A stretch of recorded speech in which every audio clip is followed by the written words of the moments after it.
A U-turn from Rishi Sunak after the government saying for ages that they wouldn't put a windfall tax on big energy companies. They have decided to do just that. A 25% windfall tax, raising £5 billion, which is going to go towards a £15 billion cost of living bailout for struggling families. So I think everybody gets, we were going to get £200 per household. That's been doubled to £400, but then it's means tested. So if you're on benefits, you get more. If you're a pensioner, you get more. So some households will be getting up to £1,650, that's a lot of money. So, so a bit of largesse from the Conservatives, who are traditionally a sort of low tax, low spend government. But I think that's gone out the window in the last few years.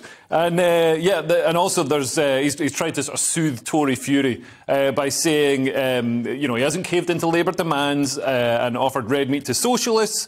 So it's just going to be temporary, and there's going to be big tax breaks for energy companies that invest. Because, of course, that's why we're in this mess, because the energy companies haven't invested to develop oil fields in the North Sea or are fracking. And this is because of political pressure on them, because of green policy and all the rest of it. But now, hopefully, these energy companies are going to do that, and we're going to get our homegrown energy back on track.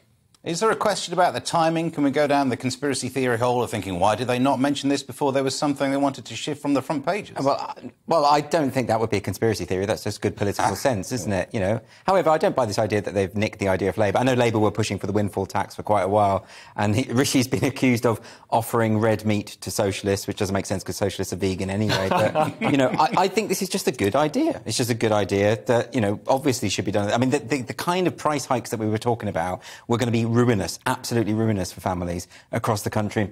It was important that something was done, and I think this is the right way to go. It's not just that the £200 loan, it was going to be a loan, the £200, and now you don't have to pay it back. They're doubling it to 400, and not only that, you don't have to pay it back. So I think it's a good thing. On that thing about the fact that it's means tested, so it's only half means tested if some of it goes to everyone. If you're bothering to means test something, which is often the argument, means testing costs money, why means test but still give that 400 quid to millionaires? They're not even going to notice the difference. Yeah, but I think, if you give it to millionaires, at least they're going to probably spend it, and it's going to go back into the economy.